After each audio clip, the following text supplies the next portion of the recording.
Welcome to This Explainer. Today we're diving into the cultivation of one of the absolute most diverse plant families on the planet, the primrose. If you're looking to turn your garden into an early blooming masterpiece, let's discover exactly how it's done. Because, get this, the name Primula literally translates from Latin as first spring. These little guys are essentially the vibrant keys that unlock the new season. In fact, they're often the very earliest flowers to push right through the last of the winter snow. So, here's our roadmap for today. 1. Welcome to the primrose. 2. Location and soil needs. 3. Planting and propagation. 4. Watering and feeding. 5. Troubleshooting pests and chlorosis. And finally, 6. Seasonal care and maintenance. All right, part 1. Welcome to the primrose unlocking spring's color. It's kind of amazing to realize, but there are actually between 400 and 500 species of perennial herbaceous primroses out there. I mean, that is a massive family tree, which means whether you've got a rocky alpine slope, a shady woodland border, or honestly just a sunny windowsill, there is an absolutely perfect variety waiting for you. Now, a major distinction you've got to watch out for right out of the gate is whether a variety is an indoor or an outdoor type. Indoor primroses like Primula sinensis and Primula obcanica are pretty delicate. They really need cool room temperatures, right between 10 to 16 degrees Celsius.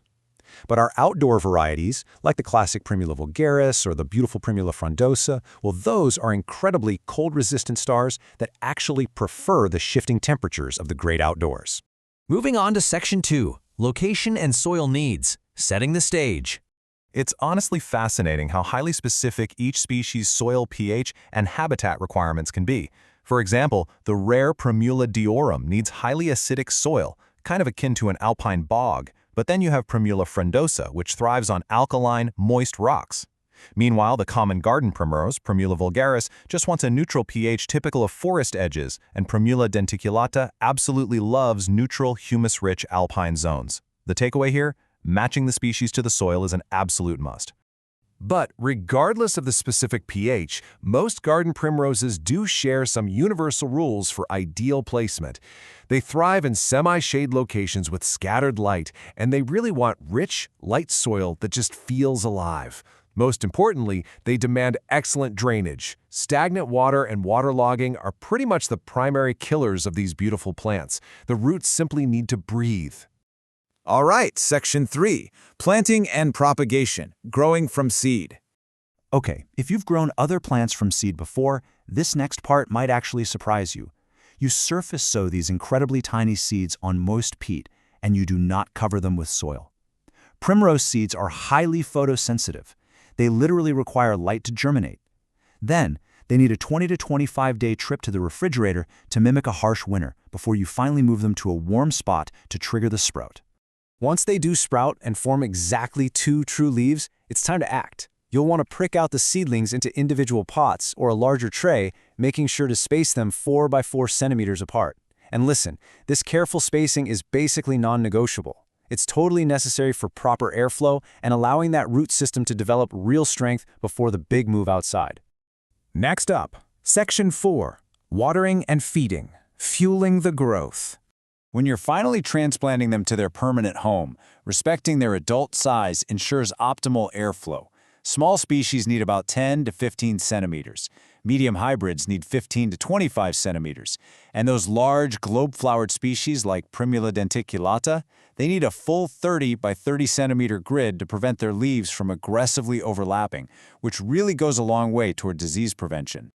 Now, here is a crucial detail to remember. Water from below.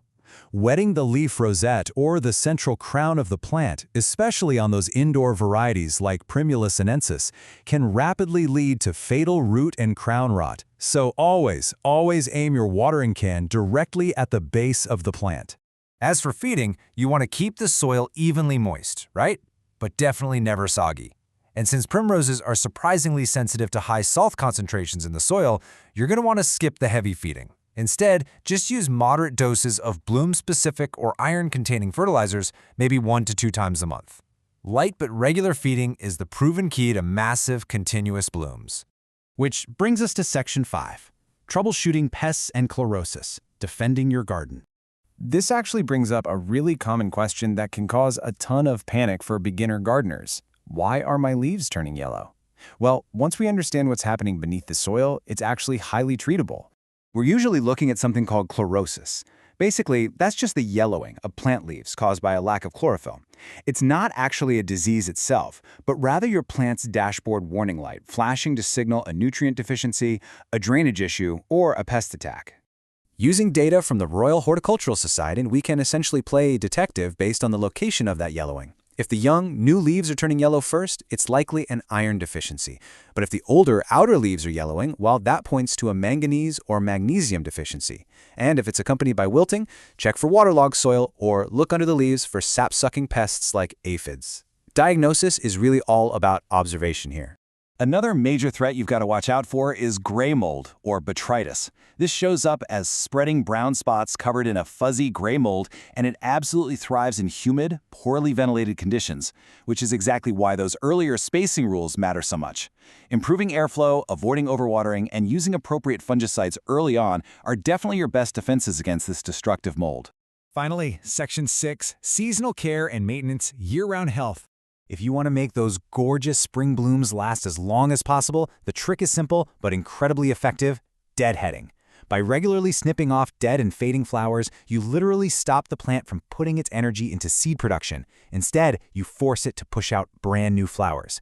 Combine that with consistent moisture and some protection from sudden heat waves, and the display will be nothing short of spectacular. Fast forward to autumn, and your cleanup routine becomes absolutely vital. I'm talking clearing away all dead leaves and debris from the beds, dividing any dense clumps that have grown over the years, and naturally reducing your watering as the temperatures drop. This prevents pests and diseases from overwintering and perfectly sets the stage for next year's spring explosion. Always remember that gardening is wonderfully local. You should always consider your local gardening conditions, choose plants that suit your specific space, and never hesitate to consult local horticultural experts if you need targeted advice. Armed with all this knowledge, ask yourself, which of these beautiful keys to spring are you going to use to unlock your garden's true potential? Get out there, get your hands dirty, and start planting. Thanks for learning with me today.